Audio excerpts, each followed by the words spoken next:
Mohamed Bati, bonsoir. Bonsoir le panel. Merci Afrique Média parce que grâce à Afrique Média aujourd'hui le Congo a pu organiser les élections sans incident. L'Occident a préparé, comment on appelle, envoyé des mercenaires au Congo et Afrique Média a désamorcé ça. Merci Afrique Média. Mais Bachir, nous sommes des nouveaux stratèges de la guerre qu'on va envoyer à l'Occident. Quand l'Occident va armer maintenant certains groupes pour tuer les Africains, nous on ne va pas s'entretuer. Toutes les entreprises occidentaux sur notre territoire africain seront attaquées. Voici, quand tu attaques mon frère, moi je laisse, je casse ta maison. C'est là que tu vas voir si tu peux trouver un endroit pour aider pour faire la guerre. Toutes les ambassades occidentaux seront attaquées quand ils vont lancer la guerre à partir du Congo. Toutes les ambassades de l'Occident, chez nous en Afrique, dans n'importe quel pays, seront attaquées. Toutes les entreprises occidentaux seront attaquées. C'est avec ces entreprises que nous, on va faire la guerre. On ne va pas faire la guerre entre nous. Vraiment, Bati, merci Afrique Média. Aujourd'hui, les présidents, les dirigeants africains sont en vie. Certains sont en train de devenir des Africains grâce à Afrique Média. Aujourd'hui, grâce à toutes les panels qui nous enseignent matin, midi, soir, on a compris que l'Occident est un voleur. L'Occident c'est lui le Satan qu'on appelle celui que la Bible appelle le Satan, c'est l'Occident. Nous sommes conscients aujourd'hui que l'Occident est le Satan. Donc on s'est réveillé. La guerre qu'on va mener contre l'Occident, c'est pas des entreprises entre nous. Hein. Tu lances une guerre. Si c'est au Congo, nous détruisons toutes les autres entreprises occidentales dans les autres continents africains. Nous allons taper toutes les ambassades. C'est la guerre qu'on va mener contre l'Occident pour que nous soyons libres, pour que nous ayons la liberté. Merci Afrique Média. Ça, c'est notre stratégie. C'est notre guerre qu'on va mener contre l'Occident. On va plus s'entretuer. Merci Afrique Média. Merci au directeur général de la télévision Afrique Média. Même si on pouvait prendre la mort, j'allais prendre pour que lui vive à l'éternité. Mais comme c'est un projet de Dieu, vraiment, c'est pour cela. Si je ne peux pas prendre ce prix-là, donc de lui dire merci d'avoir fait qu'aujourd'hui nos présidents sont en train de devenir des Africains. Merci beaucoup, Afrique Média. Pour cet appel depuis la Côte d'Ivoire. Nous sommes en Côte d'Ivoire, nous y restons et cette fois-ci c'est avec Jean-Jacques. Jean-Jacques, bonsoir.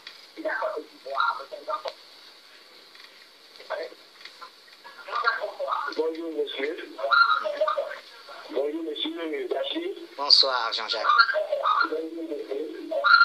Moi je ne comprends pas depuis ça fait au moins 7 ans que vous parlez d'avoir la monnaie. Vous les Camerounais là, vous nous avez dit en Côte d'Ivoire. Nous en Côte d'Ivoire, on manque bien. On manque bien. Et puis là où les cas, il y a que ça fait capable de payer la monnaie. Mais vous nous avez dit, chaque jour que vous nous avez dit. Donc par exemple, quand on n'a pas payé la monnaie, vous faites la lettre. Des chiens comme ça, vous nous avez fait tout. Comme nous, on manque bien. Nous sommes à l'aise. Côte d'Ivoire, c'est pas. La Côte d'Ivoire, c'est quand même de faire quelque chose. L'Afrique de l'Ouest, là. Tous les présidents, tous les présidents, là. Merci à vous Jean-Jacques. Merci Jean-Jacques, on reste sur le sujet. On aura l'occasion de faire un débat comme celui-là en temps opportun. On reste sur le sujet, je vous en prie. Allô, bonsoir. Allô, bonsoir, Africa Média. Bonsoir, on vous écoute, soyez le bienvenu. Merci, grâce à vous, l'Afrique va évoluer. Je compte sur vous. Tous vos infos, je suis accablé à la télé. Ça m'a plu, tous vos débats. Continuez comme ça, je vous encourage dans ce voie. L'Afrique va se libérer un jour. Et concernant mon sujet, ce qui me préoccupe moi, personnellement, que l'Afrique doit faire une grande réunion pour chercher Bolloré dans toute l'Afrique avant de trouver la paix. Sinon, les Français ont mis le Bolloré en place pour piller nos richesses. Pour piller nos richesses, il faut que tout le monde sache ça. Donc on doit faire union pour enlever Bolloré dans toute l'Afrique. Et puis, quand ils nous attaquent, on attaque leur ambassade. C'est ça, on ne doit pas tuer nous-mêmes. Les frères, on se tue. Non, maintenant, on va faire union. Pas l'Occidental vient dans notre pays, il amène la guerre, on sait que c'est lui qui a amené la guerre, on part attaquer leur ambassade. C'est ce qu'on doit faire. Et puis l'Afrique doit évoluer, l'Afrique libérée un jour. C'est ce que moi, mon souhait. Je vous remercie. Courage à toute l'équipe qui travaille dans Africa Media. Merci à vous pour cet appel, très cher ami. Narcisse, bonsoir. Allô? Allô, Narcisse, bonsoir. Bonsoir, mon frère Bachi. Bonsoir, M. Gouin. Bonsoir, Lunis Foga. Bonsoir. Bonsoir, les Camerounais. Bonsoir, toute l'Afrique. Et bonne heureuse année à tous mes frères africains. Que Dieu veille sur vous. Et puis arrêtons de nous battre. Réfléchissons, trouvons des solutions à nos problèmes. Bon, je vais parler du problème des élections qui sont déroulées au Congo. Je pense que ça a été une bonne idée pour Kabila de ne pas accepter les comment je peux dire ça, les investisseurs ou bien les observateurs. Les observateurs, merci, les observateurs étrangers, tout et tout. Et que si Kabila peut aussi aider les Africains à utiliser ce matériel pour ne pas se boxer pendant les élections, ce serait une bonne idée. Bon, ben, je vais répondre aussi à mon frère de la Côte d'Ivoire, Jean-Jacques. Vraiment, Jean-Jacques, je suis désolé pour toi, mais bon, c'est tous ceux qui sont sur ce plateau-là, ils sont en train d'instruire tous les Africains. Ce n'est pas la peine de leur lancer des flèches. Si tu n'as absolument rien à dire, va dormir et puis bon, il faut plutôt penser à autre chose. Et je vais m'arrêter là. Et puis, bien de choses à vous là-bas et que Dieu vous garde. Merci. Allez, merci à vous pour cet appel, Narcisse, depuis la Côte d'Ivoire. Alors, on en prend un autre ou on va à Bruxelles de retrouver Luc Michel? D'accord. On va à Bruxelles? Avec Luc Michel, bien sûr. Luc Michel, alors une deuxième prise de parole. Et cette fois-ci, Luc Michel, vous nous dites quand même ce qui se passe au Congo. La suite, après toutes ces attaques américaines, vous nous dites que tout cela est soigneusement planifié, de la déstabilisation de la RDC depuis 2014. Le but des États-Unis et de l'Union européenne est de s'aimer le doute et le chaos. Luc Michel, comment vous expliquez tout cela?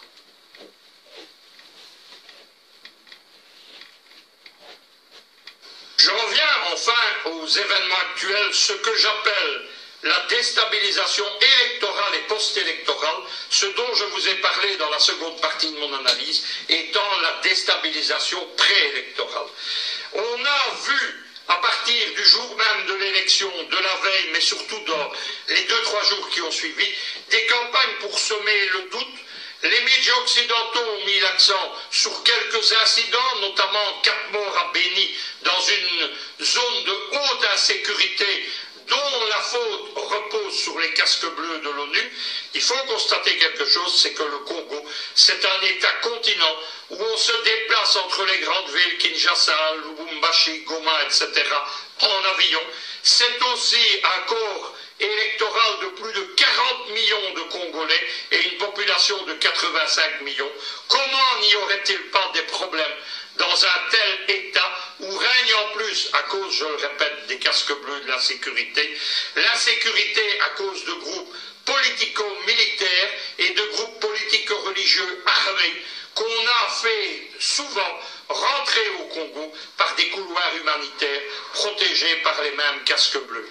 À partir de ce moment-là, le jour de l'élection même a vu la diffusion de faux résultats émanant du clan Tshisekedi, donnant de façon ridicule, précisons-le, Tshisekedi gagnant, avec parfois des résultats supérieurs à 100%, avec un Chadari crédité de 6% ou un Fayoulou de moins de 10%, c'est évidemment une farce. On a vu aussi Fayoulou, lui, appuyé par les médias occidentaux, donner aussi des résultats tout aussi faux, parce qu'on n'a pas encore, bien entendu, fini le déroulement.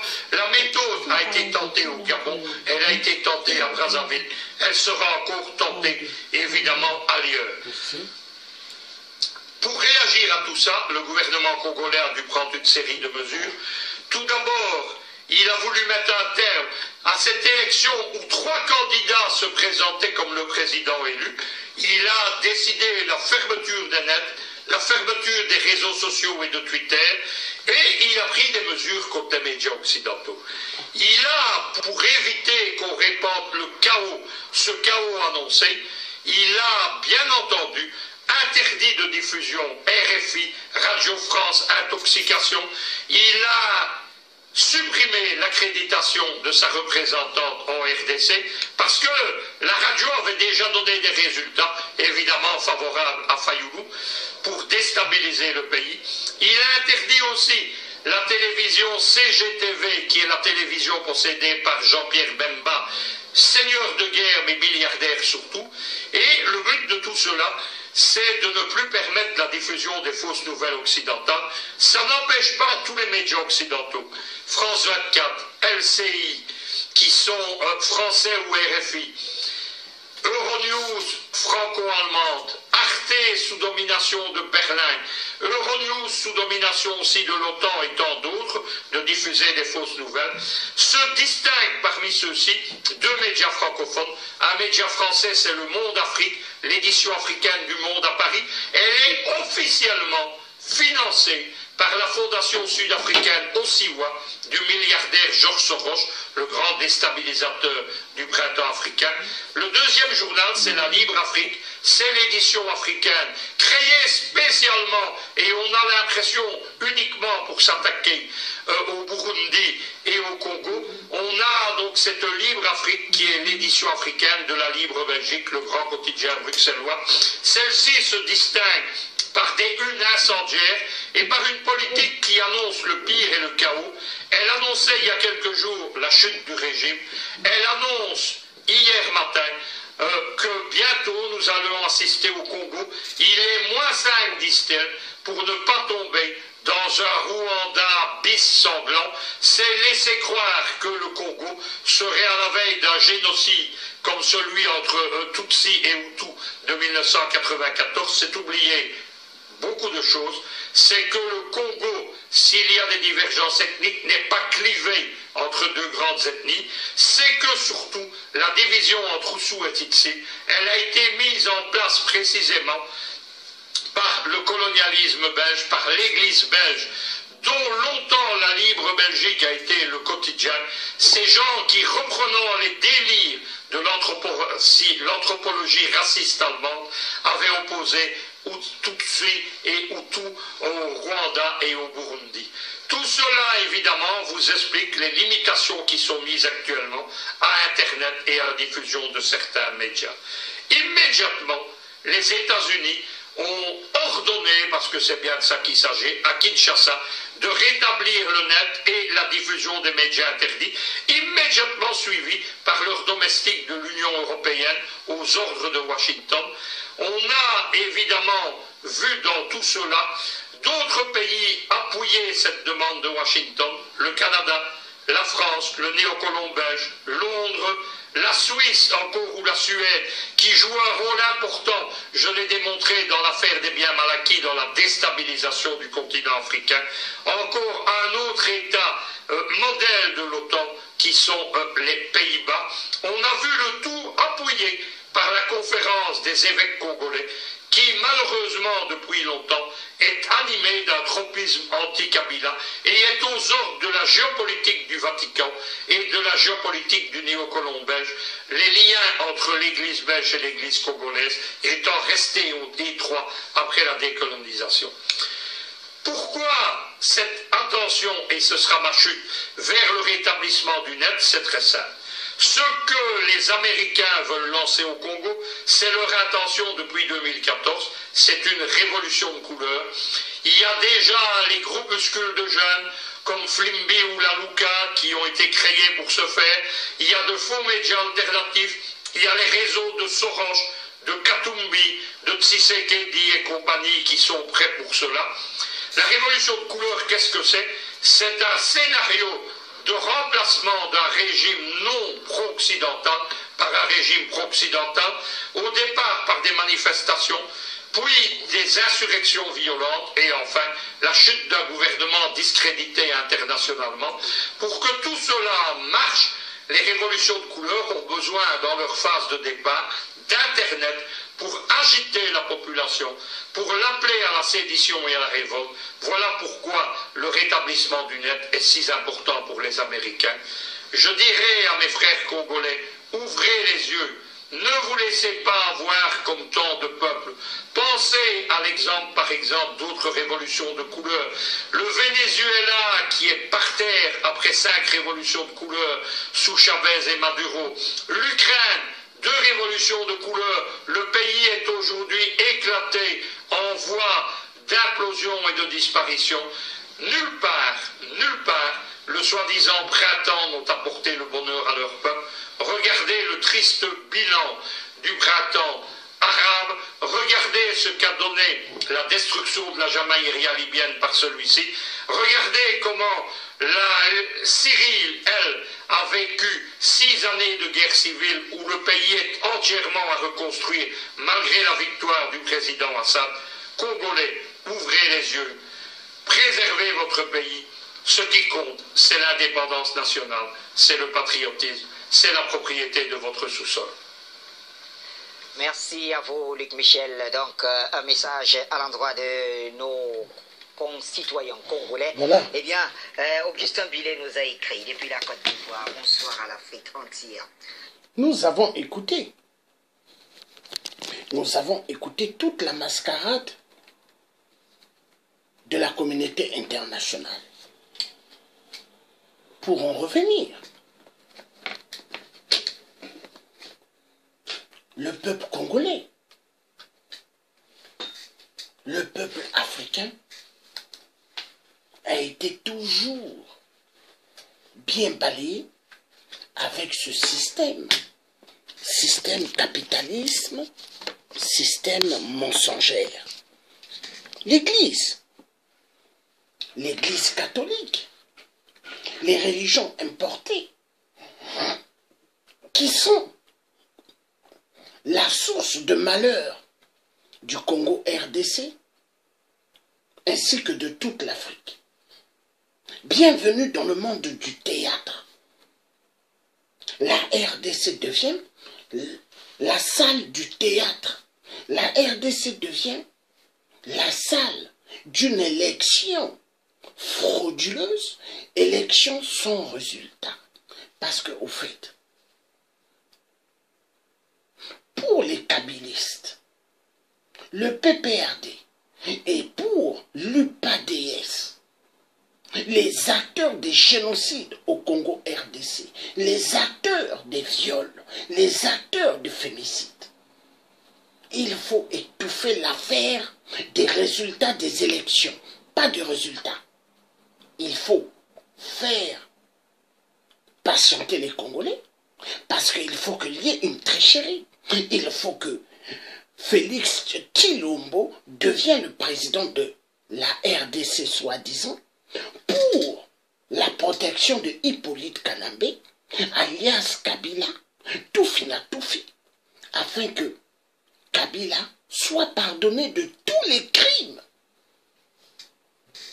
et que tout le PPRD et l'UPADS, complices du cinéma, des viols, des génocides au Congo RDC. Est-ce que Félix Tshisekedi, si on prend sa femme, on prend une arme et on tire sur le vagin de sa femme, est-ce que Tshilombo va accepter? Est-ce que Tshilombo, sa tête va être normale? Si on prend la fille de Tshilombo et on lui tire plusieurs balles à partir de la mâchoire de la bouche, est-ce que Tshilombo va supporter? Est-ce qu'il va supporter? Est-ce qu'il va supporter?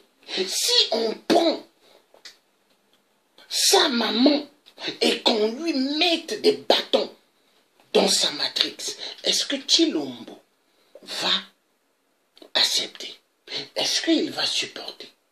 Mais Félix Tshilombo, le livreur de pizza, avant en Belgique.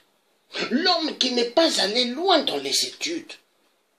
L'homme qui n'a même pas de certificat d'études. Mais joue immensément avec le peuple congolais. Parce que les Congolais ont pris Félix Tshisekedi